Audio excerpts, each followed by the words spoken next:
9, né? Ok? Ok. Valeu, Pedro. Boa noite a todos. Graça e a paz do Senhor Jesus esteja com vocês nesta noite. Noite de muito calor aqui no litoral de Santa Catarina. Noite agradável. Parece que vem chuva, né? Tá vindo chuva por aí, né? Nós precisamos de chuva aqui na nossa região. Satisfação, porque ela revela Cristo, que é o pão da vida, o pão vivo que desceu dos céus.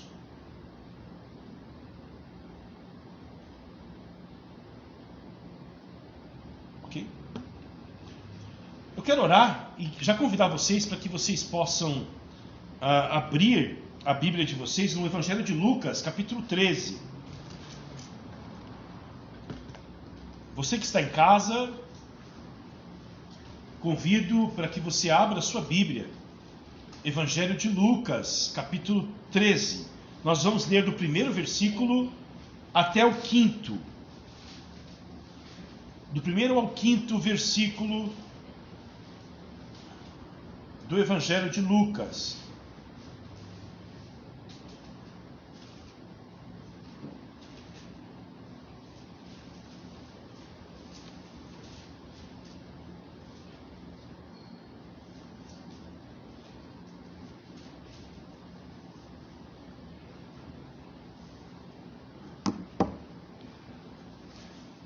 Lucas 13, do 1 ao 5º versículo. Vamos orar? Pai Santo, nós te damos graças mais uma vez em que nos reunimos nesta casa de oração e o fazemos para glorificar o teu nome, para aprendermos as Escrituras, para orarmos, para escutarmos a tua voz, ó Deus, e também emendarmos os nossos caminhos. Ó Deus, somos tão atacados diariamente pelos nossos próprios pecados, pelo mundo e pelo diabo. E nós precisamos muito do teu socorro, nós precisamos da iluminação do teu Espírito, nós precisamos da tua graça para vencermos, para não perdermos, ó Deus, o rumo, a direção certa para a nossa vida. Esteja conosco, nos abençoe, nos guarde, nos sustente e nos fortaleça. É a minha petição nesta noite. Oramos, ó Deus, pela nossa igreja, por todos os nossos irmãos em Cristo, os que estão aqui presentes hoje nesse espaço, os que estão nas suas casas e aqueles, ó Deus, que por um motivo ou outro não conseguiram vir e tampouco estarem logados para assistirem, ó Deus, e participarem deste encontro de estudo bíblico. Glorifique o teu nome. Oramos pelo nosso país, pela nossa nação, pelo nosso povo, tão sofrido, tão necessitado, tão carente. Oramos, ó Deus, suplicando a tua bênção sobre todos os desempregados. Oramos suplicando a tua bênção sobre os enlutados deste dia, que perderam entes queridos por causa deste vírus, que ainda está tão presente, Senhor, no nosso país, no nosso meio. Nós oramos pelas nossas autoridades competentes, ó Deus. Pedimos a tua bênção sobre o presidente da República, sobre os ministros, sobre os deputados, senadores. Oramos por eles, invocamos a tua bênção sobre eles, ó Deus, para que eles sejam também iluminados pelo teu Espírito Santo e possam trabalhar para diminuir, ó Deus, o sofrimento desta grande nação, de boa parte deste povo, Senhor. Nós oramos pelos enfermos, oramos pelos desanimados, por aqueles que estão sofrendo, ó Deus, as consequências desta pandemia na sua vida emocional, na sua vida espiritual. Esteja conosco, glorifique o teu nome, é a minha oração, em nome de Jesus. Amém.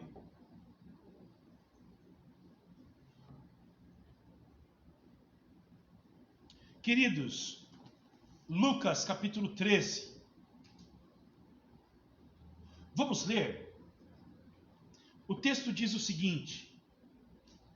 Vocês que estão em casa, acompanhem conosco Lucas 13, versículo 1. Naquela mesma ocasião, estavam ali algumas pessoas que falaram para Jesus a respeito dos galileus, cujo sangue Pilatos havia misturado com os sacrifícios que os mesmos realizavam. Então Jesus lhes disse: vocês pensam que esses galileus eram mais pecadores do que todos os outros galileus por terem padecido estas coisas? Digo a vocês que não eram. Se, porém, não se arrependerem, todos vocês também perecerão. E quanto àqueles 18 sobre os quais desabou a torre de Siloé e os matou, vocês pensam que eles eram mais culpados do que todos os outros moradores de Jerusalém? Digo a vocês que não eram. Mas, se não se arrependerem, todos vocês também perecerão. Amém. Hoje, queridos, eu quero conversar com vocês e estudar sobre arrependimento. Nós estamos estudando este livro, esse trecho do Evangelho de Lucas, que fala sobre o discipulado. O que significa seguir a Jesus neste nosso mundo.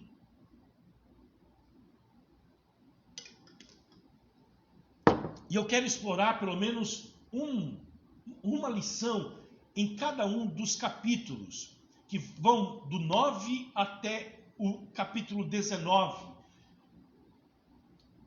Eu entendo que cada um desses capítulos tem algumas dos ensinamentos de Jesus para nós sobre o significado de ser um discípulo dele, um seguidor dele.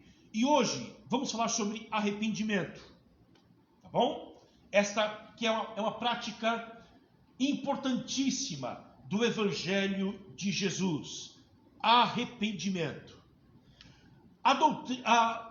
O livro teológico que rege as igrejas presbiterianas em todo o mundo, inclusive a nossa, que é a Confissão de Fé de Westminster. Quem tem uma Bíblia de Genebra certamente tem essa Confissão de Fé no anexo da sua Bíblia. A Confissão de Fé de Westminster diz o seguinte: o arrependimento para a vida é uma graça evangélica, cuja doutrina deve ser tão pregada por todo ministro do Evangelho como a da fé em Cristo Jesus. A confissão diz que um ministro do Evangelho deve pregar tanto a doutrina do arrependimento, quanto ele prega a doutrina da fé. Porque a fé e o arrependimento andam juntos e são importantíssimos. Já que sábado nós estamos comemorando mais um aniversário da Reforma Protestante, 31 de outubro de 1517, que foi o marco inicial e o ponto de partida para a recuperação do Evangelho na história da Igreja e a ruptura da Igreja Católica. Martinho Lutero, no dia 31 de outubro de 1517, ele que era um monge católico, fixou nas portas da Igreja de Wittenberg, na Alemanha, 95 teses, chamando os teólogos da Igreja para um debate público sobre o Evangelho, para tentar reformar a Igreja. Ele não sonhava e não imaginava e não queria promover uma cisão na Igreja, ele queria reformar a Igreja. E a primeira dessas teses, das 95, A primeira delas diz o seguinte, abre aspas, dizendo nosso Senhor e Mestre Jesus Cristo, arrependei-vos. Certamente quer que toda a vida dos seus crentes na terra seja de contínuo arrependimento.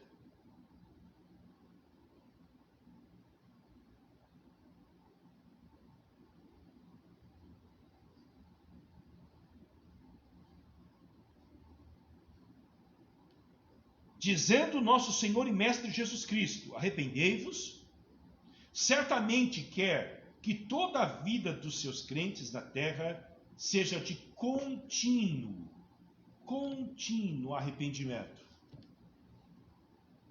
Constante. O que é arrependimento? Certamente as pessoas perguntam, pastor, arrependimento é sentir tristeza quando você comete um erro? Nossa, eu falei o que eu não deveria ter falado. Nossa, eu estou tão triste. Comprei aquela calça que não deveria ter comprado. A fatura do cartão de crédito chegou. Nossa, eu não deveria ter comprado aquela calça, aquele sapato. Será que arrependimento é isto? Eu vou recorrer à confissão de fé da igreja, que chama-se Westminster. Isso é domínio público, tem na internet. Se alguém deseja ler o que rege teologicamente a igreja presbiteriana, você pode encontrar na internet, só digitar lá, Confissão de Fé de Westminster. Na Bíblia de Genebra tem, a sua Bíblia é de Genebra, né, Leda? Uhum. Você tem aí, né? Tem, Confissão de Fé de Westminster. De Westminster, é um bairro lá da Inglaterra, onde ocorreu onde eles escreveram, demorou 8 anos para que a igreja elaborasse a sua teologia. Os melhores teólogos da Europa participaram durante 8 anos escrevendo essa confissão de fé. Vale a pena lê-la. Aliás, nas igrejas presbiterianas antigamente, se o Carlito tiver aí logado, assistindo, ele vai lembrar disso. Era ensinado a confissão de fé, pelo menos uma vez por ano, e o catecismo era ensinado para as crianças também. Nós imprimimos, uma época dessa, o catecismo e distribuímos para nossas crianças. Eu não sei se os pais ainda têm o catecismo de Westminster. Nós começamos a educar lá em casa a Alicia, e agora eu preciso pegar o Thomas e ensinar para ele o que significa a nossa fé.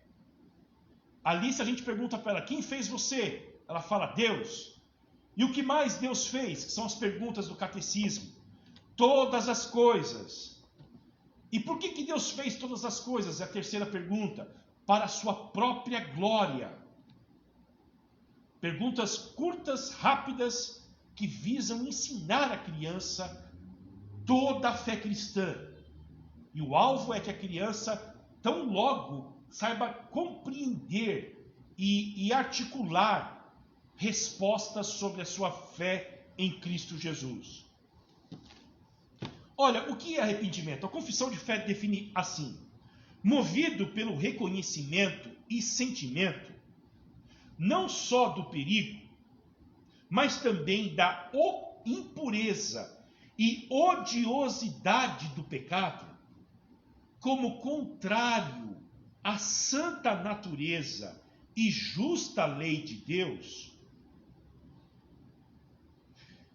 aprendendo a misericórdia divina manifestada em Cristo aos que são penitentes, o pecador, pelo arrependimento, de tal maneira sente e aborrece os seus pecados, que, deixando-os, se volta para Deus, tensionando e procurando andar com Ele em todos os seus caminhos e mandamentos.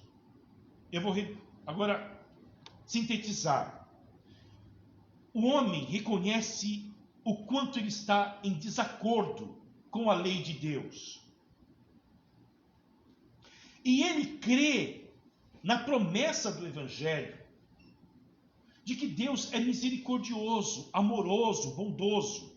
Porque o que leva o homem ao arrependimento é a bondade de Deus e não a severidade de Deus. É a bondade de Deus que constrange o coração do ser humano. Então, quando ele olha para a sua vida e se vê aquém da lei de Deus, dos mandamentos de Deus, e vê que Deus é amoroso com ele, mesmo assim, ele sente uma profunda tristeza no seu coração pelos seus pecados, pela sua vida torta. Então, o que ele faz? Ele não fica apenas triste, mas ele abandona o seu pecado e decide viver para Deus. É isto o que a confissão define como arrependimento. Reconhecer o seu estado pecaminoso, ver que você tem falhado com Deus, reconhecer o amor e a bondade de Deus para com a sua vida, sentir essa profunda tristeza no coração por isto e abandonar a prática do pecado, que é tão própria, e se voltar para Deus.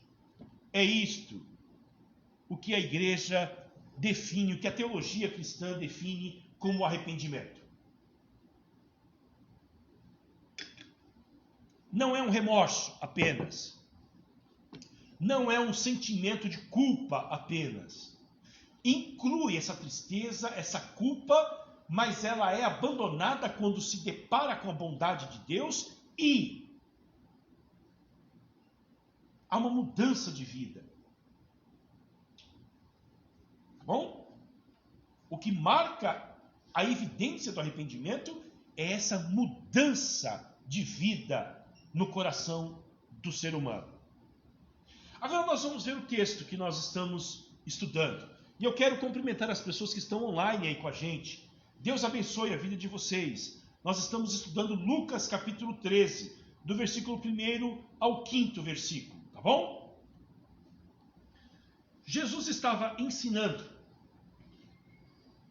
E algumas pessoas foram lhe informar sobre uma grande tragédia ocorrida em Jerusalém. Naquela época não tinha a televisão, o WhatsApp, os jornais, a imprensa. Mas as notícias corriam rápido. Jesus estava na Galileia, distante de Jerusalém, e ocorreu uma tragédia em Jerusalém. Lembre-se, nós estamos estudando a narrativa que mostra Jesus saindo da sua região natal e indo para Jerusalém morrer lá.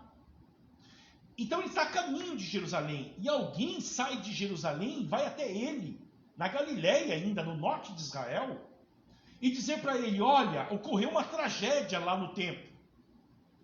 Alguns galileus que saíram daqui e foram para o templo para cultuar a Deus, oferecer sacrifícios, foram mortos pelo governador romano Pôncio Pilatos, conhecido pela sua crueldade, sadismo e maldade contra os judeus. E olhe, ocorreu este evento na hora em que as pessoas estavam oferecendo sacrifício. Levaram lá os seus animais para o templo, ofereceram esse sacrifício, e o sangue dessas pessoas foi misturada com o sangue dos animais. Foi um ato religioso. Por falar nisto, teve um atentado terrorista na França, hoje, né? Uma mulher foi degolada dentro de uma igreja católica na França, enquanto fazia suas orações. O evento que nós estamos lendo, estudando, ocorre paralelamente a isto.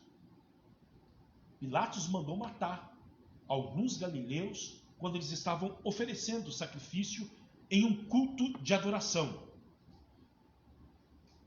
As motivações do Pilatos nos são desconhecidas, como também as motivações daqueles que vieram contar isto para Jesus.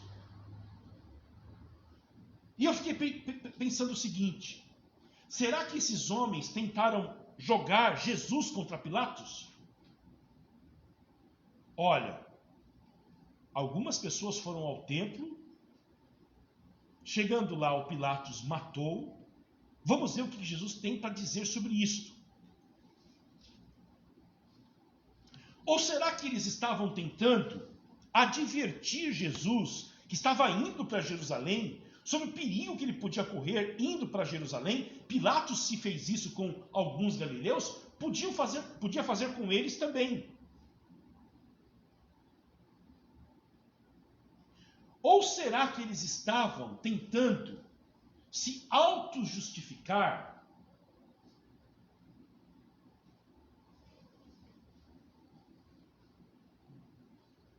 numa projeção dizendo o seguinte: se alguns galileus foram para Jerusalém, viajaram bastante, foram oferecer culto a Deus, chegando lá dentro do templo, no momento em que estavam oferecendo esses sacrifícios, foram mortos.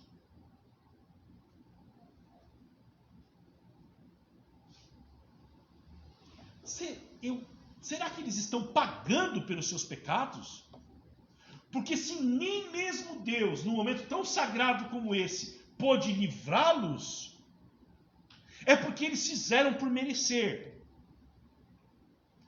E olha, certamente, esta é uma perspectiva que faz parte da mentalidade dos seres humanos. Quando ocorrem tragédias, quando uma pessoa está sofrendo algum infortúnio na vida, a mentalidade humana é essa pessoa fez por merecer.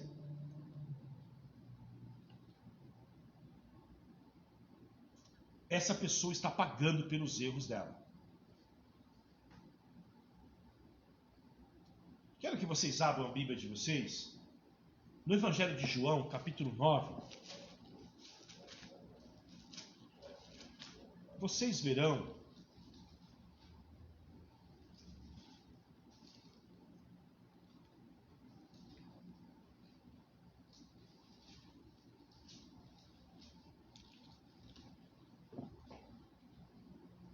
que essa é a mentalidade comum dos judeus.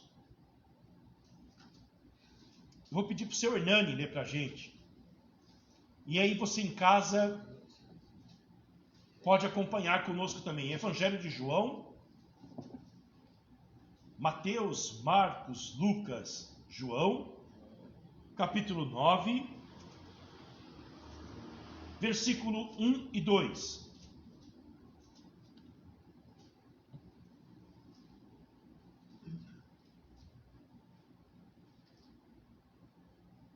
De um cego de nascença. Enquanto Jesus caminhava, viu um homem cego de nascença, e os seus discípulos perguntaram: Mestre, quem pecou para que esse homem nascesse cego? Ele ou os pais dele? Obrigado. Está lá um cego de nascença, desfortunado, nasceu cego, nunca viu a luz do dia. A mentalidade popular é perguntar se essa criança já pecou, cometeu algo para merecer isto, antes mesmo de nascer, ou se foi o pai ou a mãe.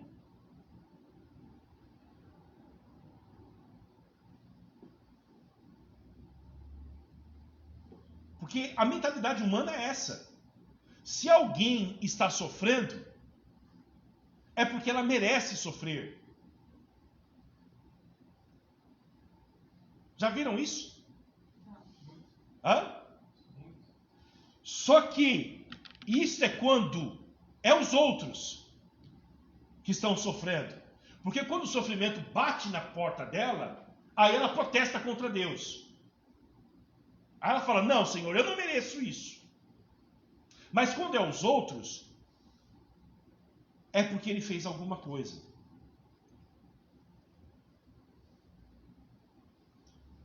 Isso fazia parte lá do mundo deles, do nosso não, né? Não. Como é que Jesus responde?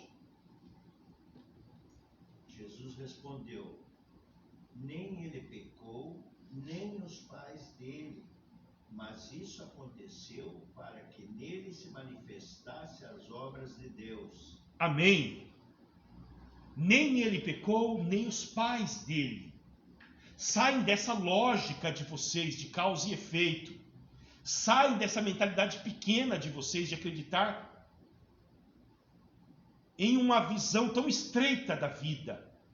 Tudo isso está acontecendo com ele, olha só, para que nele se manifeste as obras de Deus. Esse é um versículo da Bíblia que tem que estar grifado na nossa Bíblia. Quando o sofrimento vier, e você vier tentado a duvidar do amor de Deus, a se sentir culpado, derrotado, acabado, você precisa se lembrar dessas palavras de Jesus. Algum tipo de sofrimento que eu experimento pode ser para que em mim se manifeste a glória de Deus.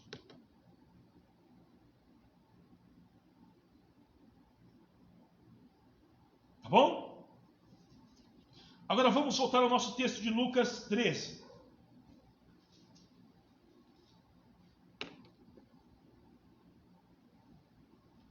Versículo de número 2. Jesus lhes disse, olha só a resposta de Jesus para os homens que trouxeram a ele a notícia da tragédia. Veja como Jesus é diferente de todos os homens. Veja como a mente de Jesus é diferente. Como Jesus é santo. Como em Jesus encontra-se o tesouro da sabedoria e da ciência. Porque se fosse qualquer ser humano que ficasse sabendo de uma tragédia que ocorreu em Jerusalém, como que ela ia responder?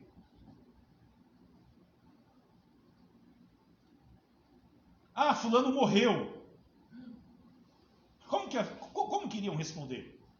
Ah, a vida é assim, né? A gente nasce e tem a certeza de que um dia vai morrer. Meus pêsames para eles. Alguns morrem, outros são poupados. Ou senão, alguém ia dizer assim, essas coisas acontecem sempre, né? Um dia pode ser com a gente. Parou de sofrer, partiu dessa para melhor. Ou senão elas iam dizer o seguinte, olha, talvez aqueles que acreditam em reencarnação, nenhum de vocês acredita nisso não, né? Olha, talvez ele esteja pagando pelos pecados que ele cometeu na vida passada. Jesus não entra nesse tipo de conversa. E Jesus também, olha só pessoal, Jesus também não entra em nenhum tipo de embate político.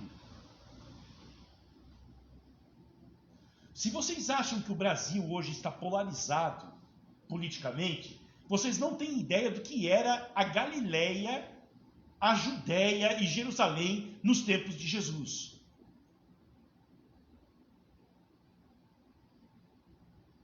No tempo de Jesus, Israel vivia subjugado por uma nação estrangeira, que era o Império Romano, que coletava, arrancava a riqueza deles. Eles tinham que pagar uma soma exorbitante de impostos, e isso gerava uma revolta no povo. Só que lá em Israel tinha um partido político que era a favor dos romanos. Não é que era a favor. Eles diziam o seguinte, se a gente não pode com eles, vamos fazer o quê? Vamos se unir a eles. Vamos cooperar com eles. E havia outros que eram... Eles se rebelavam contra os romanos. Que eram os zelotes, de onde o Judas Iscariotes provavelmente era membro, que era um partido de extrema esquerda. Olha só, Jesus junta no grupo dele, nos 12, Mateus, que era publicano, coletor de impostos, trabalhava por romanos, e junta um cara de extrema esquerda. Coloca eles juntos. Olha só. Porque Jesus veio unir essas tribos diferentes e transformar não apenas a mentalidade humana, mas o coração humano. Então era um povo dividido politicamente. Mas Jesus não entra nessa disputa política com Pilatos.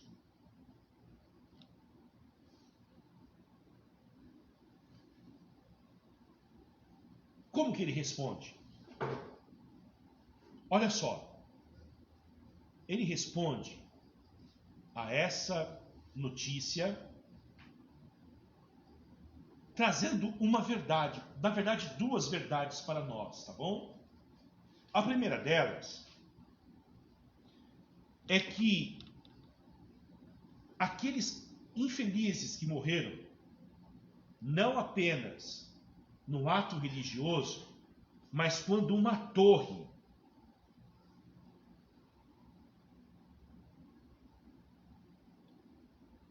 que desabou, talvez foi mal construída. Essa torre foi construída pelo Pilatos para melhorar o abastecimento de água de Jerusalém. E essa torre desabou um dia e matou 18 pessoas.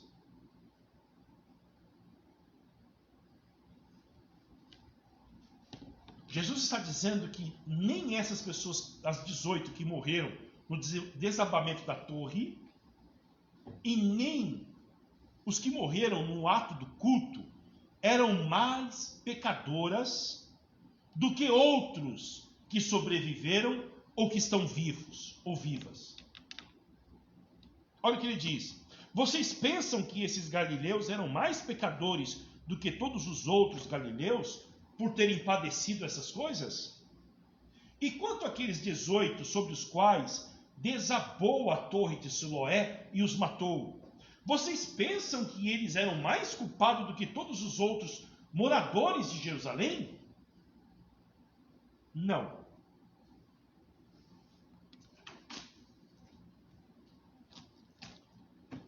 Então, essa é a primeira lição. Quando ocorre uma tragédia, ou quando alguém está sofrendo infortúnios na sua vida, não significa que esta pessoa esteja sendo punida por causa dos seus erros específicos.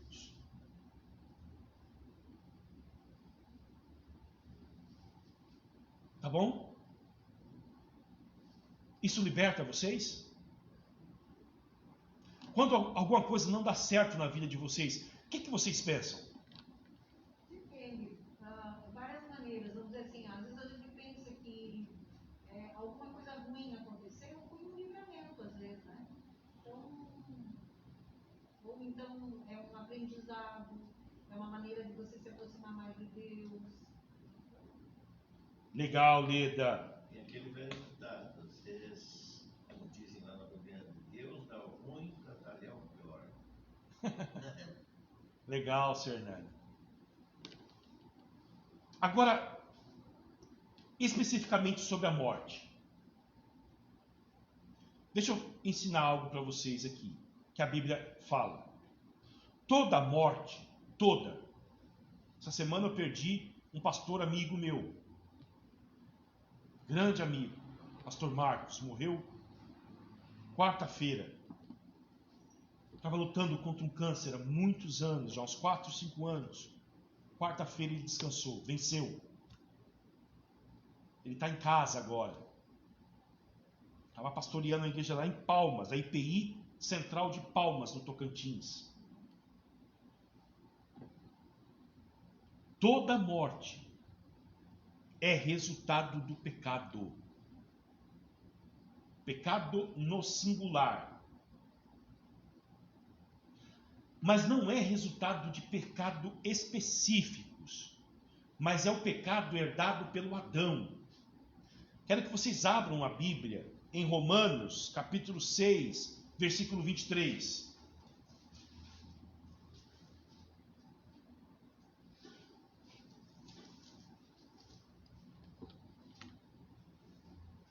Toda morte é resultado do pecado. Não é pecados, tá? Do pecado, no singular. Que é o pecado que nós herdamos de Adão. E vamos dizer que o salário do pecado é a morte. Isso, é esse texto mesmo, Leda. Romanos 6 e 23. Vocês concordam que todos os seres humanos são pecadores? Sim. E eles se tornam pecadores quando? Quando nascem. Já nasce ruim. Foi difícil entender isso. Foi difícil entender isso, Josi? Porque a gente imagina que o que, Pedro? Nasce bom, né? E a sociedade vai corromper ele, a família.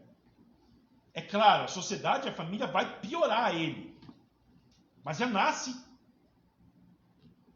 torto.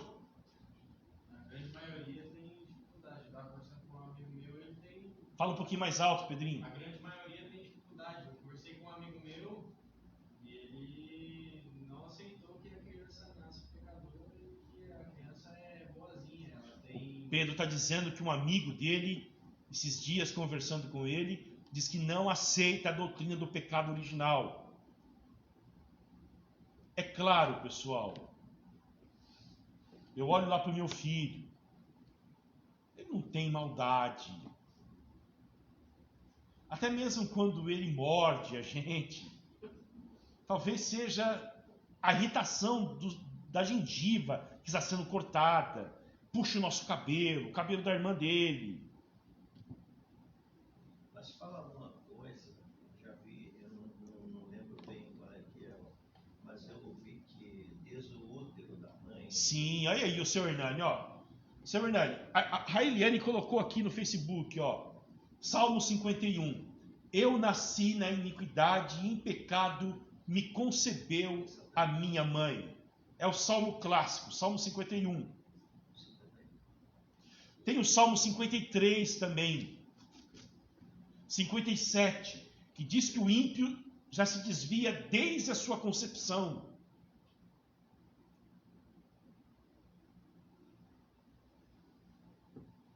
O pecado original é essa natureza que é herdada pelo simples fato de ser humano.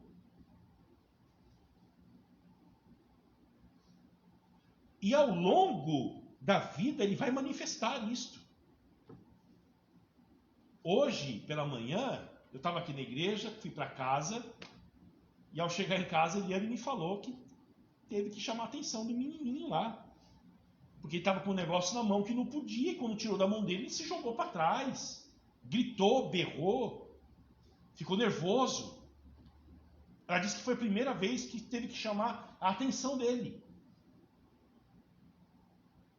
Você já vê. Quando você faz algo que contraria um ser humano, ele se revela quem ele é. É uma natureza.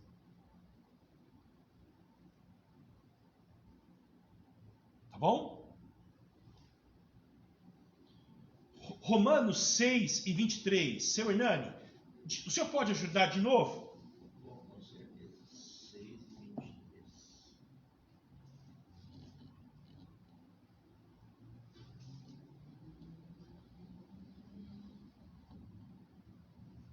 Porque o salário do pecado é a morte, mas o dom gratuito de Deus é a vida eterna em Cristo Jesus, nosso Senhor. Amém.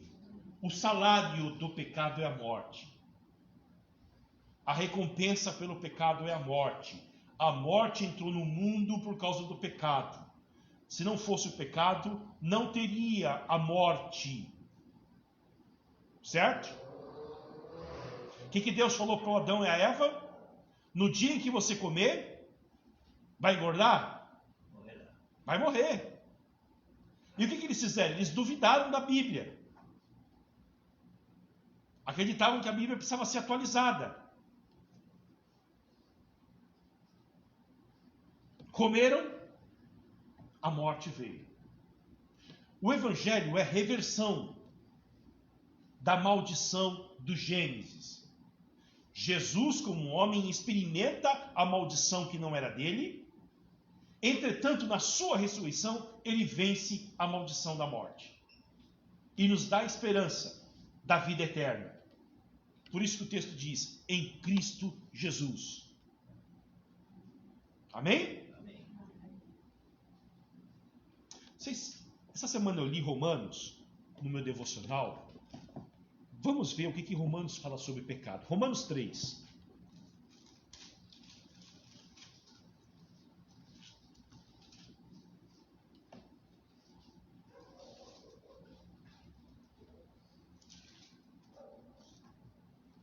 Olha só. Romanos 3 e 10. Olha o que a Bíblia fala sobre o pecado. Como está escrito? Paulo está citando um texto da Bíblia. E que texto é esse que ele está citando? Salmo 14 e o Salmo 53. Não há justo, nenhum sequer. Nenhum ser humano é justo, pessoal. Nenhum.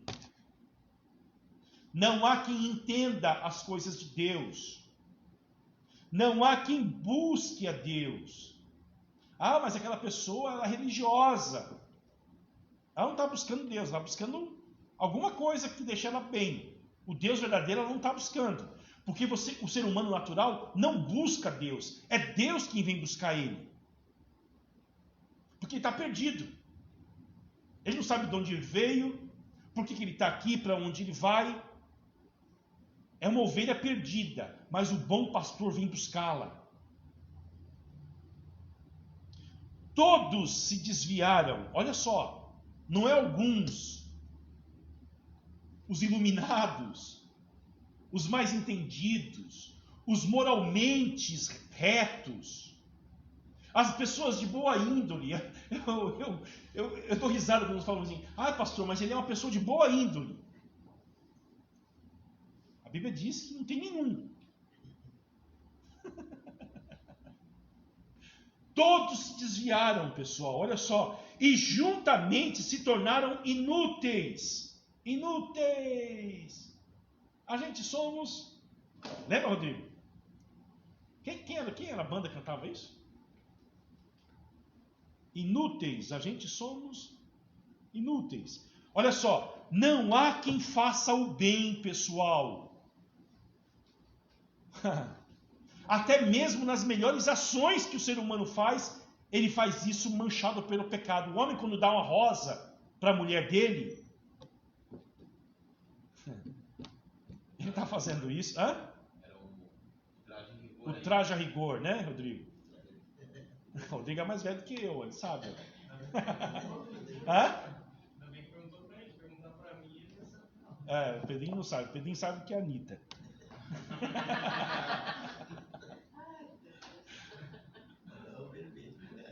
Olha só, não há quem faça o bem.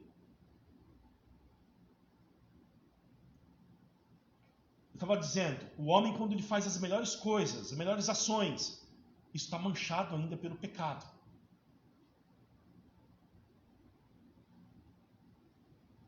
Não há nenhum sequer.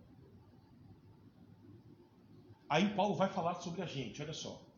A garganta deles é sepulcro aberto. Com a língua enganam. Veneno de víbora está nos seus lábios. A boca eles a têm cheia de maldição e amargura. Os seus pés são velozes para derramar sangue. Nos seus caminhos há destruição e miséria. Tudo que o homem coloca a mão, ele destrói. Eles não conhecem o caminho da paz. não há temor de Deus diante dos seus olhos. A punição para isso é a morte. Vocês viram aqui a natureza do ser humano, pecadora, e a abrangência desse pecado. O pecado afetou tudo do que é o ser humano. E a morte é o caminho para este ser que foi criado perfeito por Deus, mas decidiu se rebelar contra Deus, mas que Deus veio para restaurar a sua sorte e o levar de novo para a casa do Pai. É isto. Uma dúvida que eu tenho, pastor, é assim, ó. A Leda tá falando de uma dúvida dela, tá, pessoal? A gente tá tentando aprender aqui, porque me parece que o nosso modelo futuro, enquanto não chegar o novo normal, é essa reunião híbrida. Aqui, presencial e online. Quem sabe a gente pode pegar um microfone quando estiver pronto a nossa câmera aqui, nosso sistema de som, né? Para que as pessoas possam ouvir. As que estão lá em casa, a sua contribuição, a sua pergunta, Leda, que é tão importante.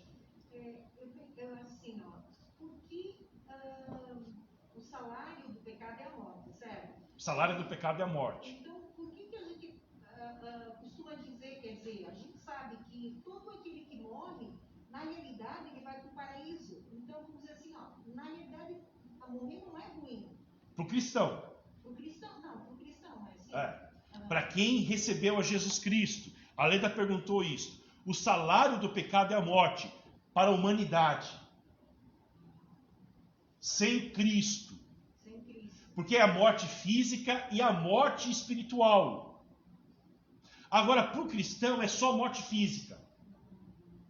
Porque a Bíblia assegura que quando um cristão nascido de novo, regenerado, transformado por Deus, morre, ele passa a descansar, aguardando o dia do retorno de Cristo, que é o dia da ressurreição dentre os mortos. Ele já está descansando com Cristo. Hã? O Pedro se arrepiou? Mas essa é a nossa esperança. Fecharemos os olhos aqui na história, os nossos olhos estarão abertos na eternidade, nos braços de Deus. Quarta-feira de manhã, quando eu recebi a notícia da morte do meu amigo, eu pensei nisso. Marcão, o cabeção, foi recebido pelo Pai nas mansões celestiais. Eu penso assim, que quando a minha mãe faleceu,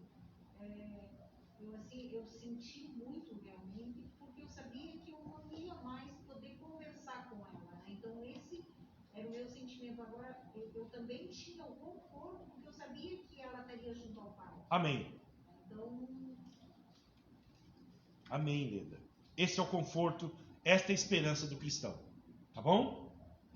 Então, pessoal, a morte não é daquelas pessoas que morreram, segundo Jesus. Não há nenhuma evidência de que elas morreram em decorrência a um desagravo divino. Tá bom? Eu lembro quando teve aquela queda daquele prédio em São Paulo. Lembra aquele prédio que caiu em São Paulo?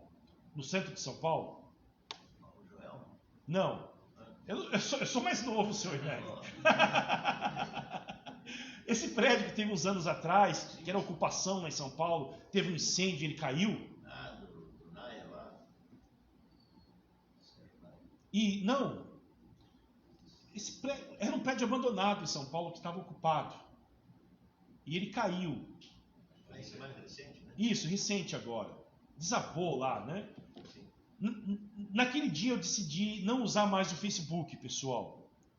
Porque eu vi uns comentários pesados demais, as pessoas tentando explicar o que tinha acontecido com aquelas pessoas que estavam lá e morreram naquele prédio que desabou. E eu lembro que eu citei esse texto, eu coloquei esse texto lá no meu, como que é? Não, foi no Facebook. No meu story lá.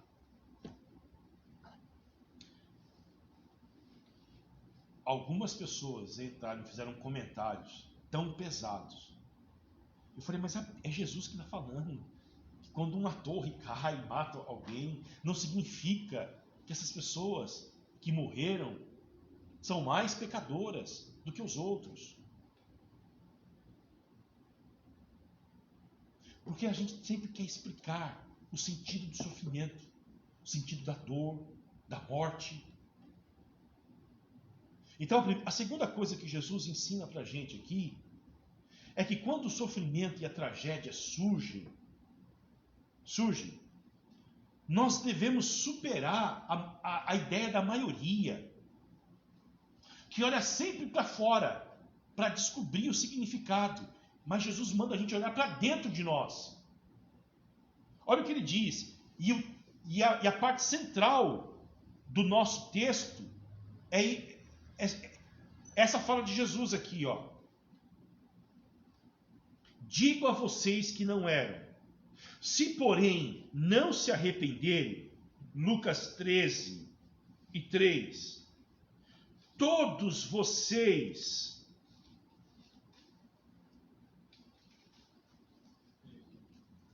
perecerão. E ele repete no versículo 5.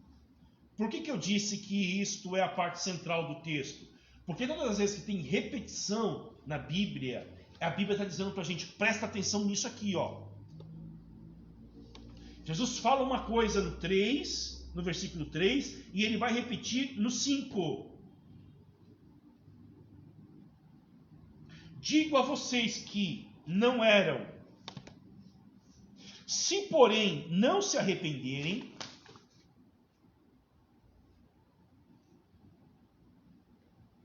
todos vocês também perecerão. É como... vai. Ó.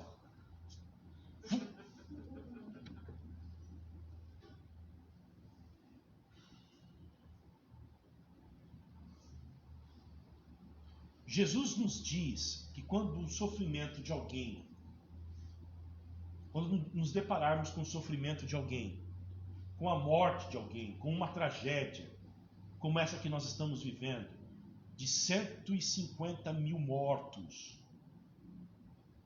não é olharmos e tentarmos explicar tudo o que está acontecendo fora de nós, mas ele diz que nós devemos olhar para dentro de nós. Olha só, eu devo me arrepender.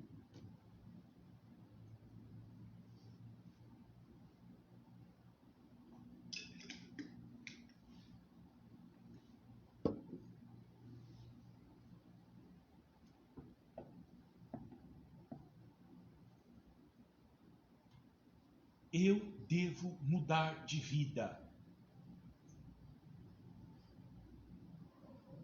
Vocês viram que o arrependimento é central no Evangelho. Abre a Bíblia, vocês estão com a Bíblia aberta em Lucas? Vamos ver só um exemplo rápido. Lucas capítulo 3.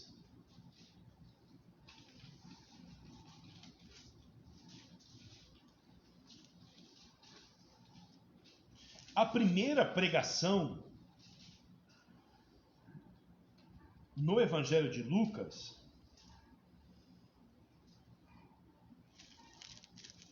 é a pregação do João Batista, olha só. Lucas 3:7.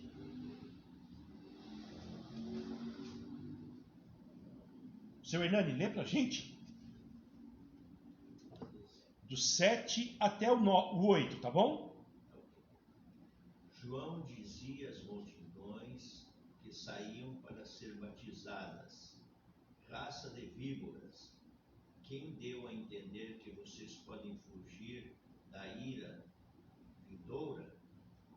Produzam frutos dignos de arrependimento e não comecem a dizer uns aos outros: temos por pai Abraão, porque eu afirmo a vocês que Deus pode fazer com que dessas pedras surjam filhos a Abraão. Amém.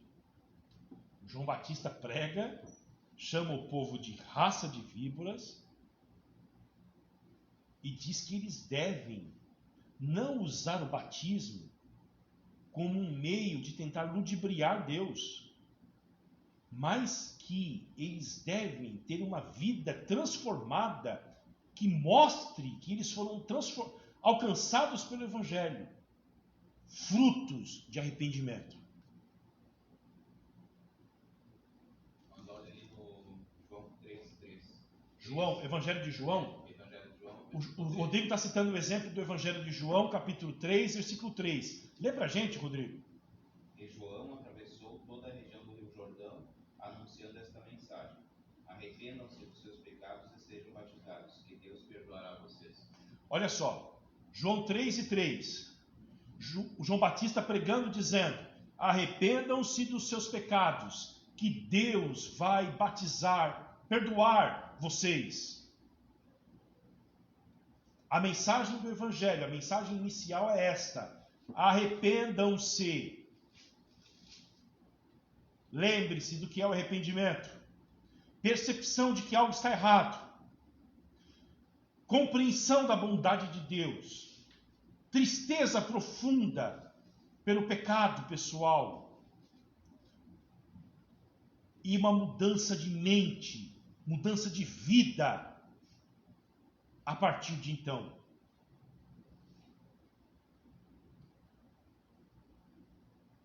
Tá bom? Diga, Pedro. E falar que vai de encontro contra o liberalismo teológico, né? Que vai dizer que não, você está salvo, você não precisa fazer mais nada. Você não precisa... E também, Essa graça barata. Isso, essa graça barata também contra o moralismo, né? Que não é, o moralismo vai dizer que você precisa fazer algo para ser salvo, como já está escrito que não, né? Que Cristo salva, né? Mediante a fé. Então vai de encontro com essas duas visões que, querendo ou não, dualizam a fé da igreja. A cruz de Cristo. Isso. Bem lembrado, Pedro. O Evangelho de Lucas vai terminar, olha só, pessoal, com Jesus. Lucas 24.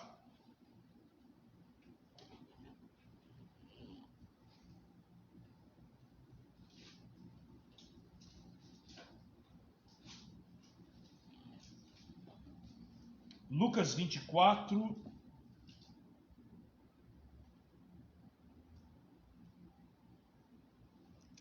E o versículo 46. Lucas 24, 46. Vou pedir para o seu Hernani ler para a gente de novo.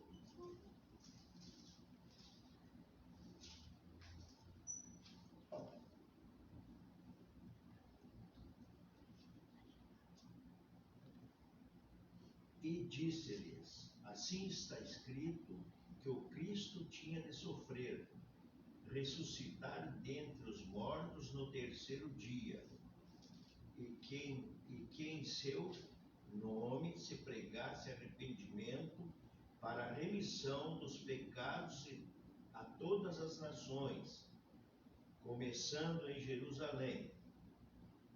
Vocês são testemunha dessas coisas. Eis que envio sobre vocês a promessa de meu Pai.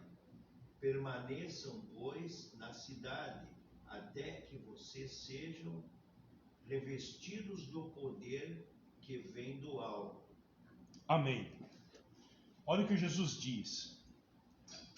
Que a Bíblia, toda a Bíblia, Jesus sintetiza a Bíblia aqui, ó. Assim está escrito que o Cristo tinha que sofrer, ressuscitar dentre os mortos, e que em seu nome a igreja fizesse o que, pessoal? Pregasse que ela é um espelho que reflete a imagem do Senhor? Essa é uma verdade. Nós somos sim. Nós refletimos a imagem de Deus. Só que na canção deixaram de dizer que nós somos também aquilo que Romanos 3 fala: pecadores. Se pregasse arrependimento, você vê a fidelidade de uma igreja ao Evangelho, se a igreja prega isso, pessoal. Ah, mas eu, quinta-noite, eu não queria na igreja estudar sobre isso. Eu queria estudar como que eu ia ficar rico. Mas Jesus diz que a igreja deve pregar que o Cristo haveria de sofrer, morrer, ressuscitar e pregar o arrependimento das nações. Tá bom? É isso. O arrependimento faz parte da temática do Evangelho. Todos nós devemos nos arrepender dos nossos pecados todos os dias. Tem uma frase de um escritor norte-americano chamado Tozer, que ele diz o seguinte: se alguém tiver acesso à internet aí, pode pegar a frase, que é fácil. Um homem com uma Bíblia aberta vai logo encontrar muitos motivos para mudar a si mesmo. Se você pegar a sua Bíblia amanhã, hoje à noite, antes de dormir, e ler um capítulo dela, certamente você vai encontrar em você mesmo alguma coisa que você precisa se arrepender. Você não precisa ir muito longe. Eu vejo faz bem a Jesus. Agrada a Deus. Agrada a Deus. E faz bem pra gente também. Pra gente também, com certeza.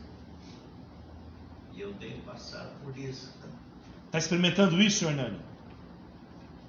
O Evangelho está apertando o Senhor. Com certeza. Amém. Que Deus te abençoe, meu irmão. Obrigado por o Senhor falar sobre isso, tá bom?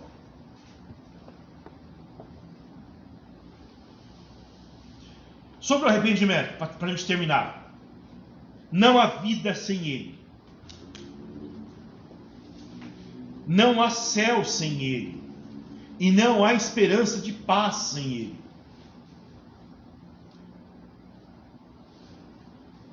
A fé e o arrependimento andam juntos. É a nossa responsabilidade.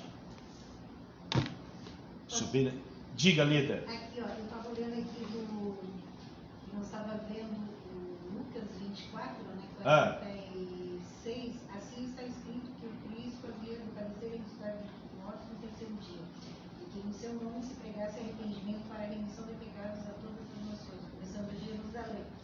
Daí, aqui embaixo na explicação, ele fala: não foi apenas a morte e ressurreição de Jesus que foram profetizados, mas também o chamado ao arrependimento e perdão, baseado na obra redentora de Cristo. Daí fala, né? Veja em Confissão de Fé, eu acho no 15:1.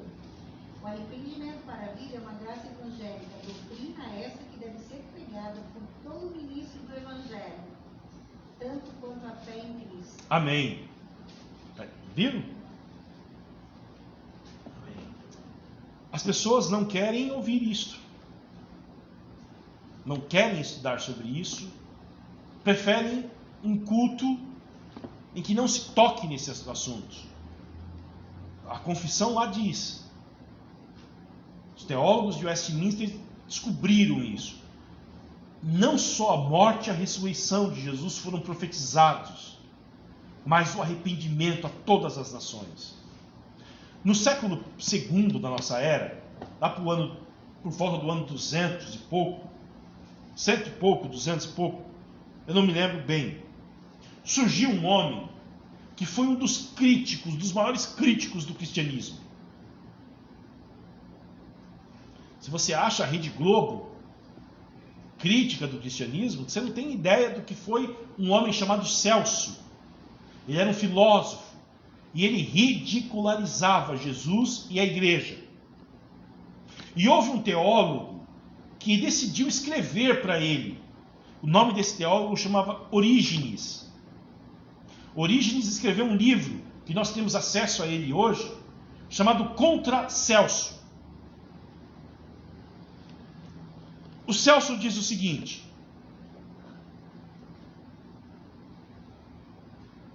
como nós vamos dar crédito a esse Jesus? Durante o seu tempo de vida, ele sempre desprezou as pessoas boas e coletou para si as piores, os pecadores. E Jesus Cristo disse isso: eu não vim chamar justos, mas vim chamar pecadores. Os justos são os moralistas, que diz que não precisam de Jesus, porque eles são boas pessoas. Eu não preciso de Jesus. Pastor, eu não vou na igreja. Eu vou de vez em quando tem um batismo lá, um jantar, alguma coisa. Já viram isso? Porque eu não roubo, eu não mato, eu não adulterei, eu não fiz isso, eu não fiz aquilo.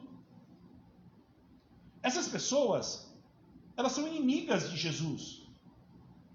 Elas podem ter um pôster de Jesus enorme na sala dela, podem acender uma vela para Jesus toda noite, mas elas são inimigas de Jesus, porque elas estão dizendo: eu não preciso do Senhor. Mas Jesus disse: eu vim chamar pecadores ao arrependimento. E aí o Celso fala isso. E o Orígenes repreende ele dizendo o seguinte: de fato,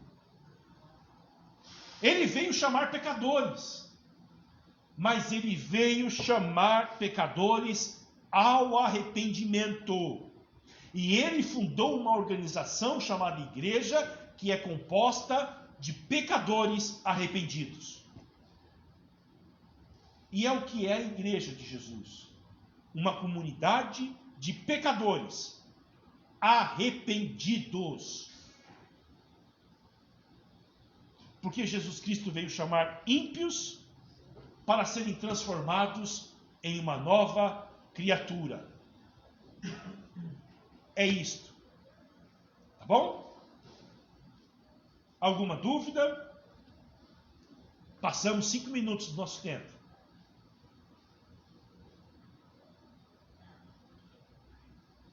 Leda, você vem orar para nós aqui? Vamos terminar. Domingo nós estaremos aqui, queridos, às 19 horas e 30 minutos. Sábado, todos vocês estão convidados. Nós teremos uma vigília de oração aqui. Se você não aguenta passar as 3 horas aqui, e aguenta passar 1 hora, você pode vir. Se você aguenta passar 5, pode vir também. Nós vamos orar, ter uma vigília de oração das 21 horas até as 24 horas, tá bom? Todos vocês são convidados. Nós entendemos que é um tempo que nós precisamos orar. Talvez você não consiga orar aqui às 6:30 da manhã, todas as terças-feiras. Tem agora um espaço, um momento, para que você venha, sozinho ou com a sua família, buscar a Deus, orar a Deus, sábado às 21 horas. Que Deus te abençoe. A Leda vai fazer uma oração e nós vamos terminar a nossa reunião, tá bom?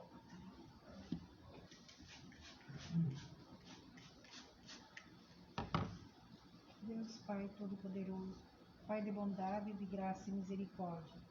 A Ti, Senhor Deus, nós vamos agradecer, Senhor Deus, por esse estudo tão abençoado, Pai, onde conseguimos, Senhor Deus, entender um pouco mais das Tuas Escrituras. Obrigado, Senhor Deus, pelo Senhor abrir o nosso entendimento, Pai.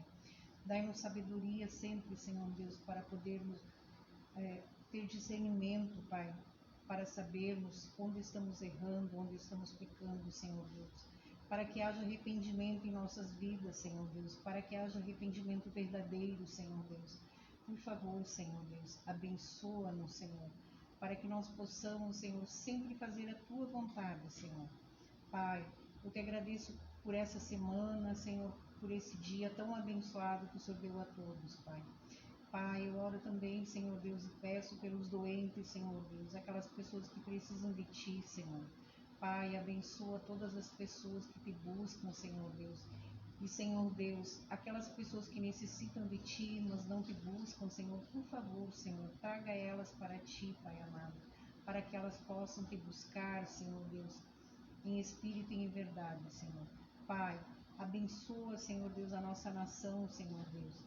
Livra-nos, Senhor Deus, desse coronavírus, Pai. Por favor, Pai querido, abençoe esse país, Pai. Eu Te peço no nome poderoso e santo de Jesus Cristo. Amém.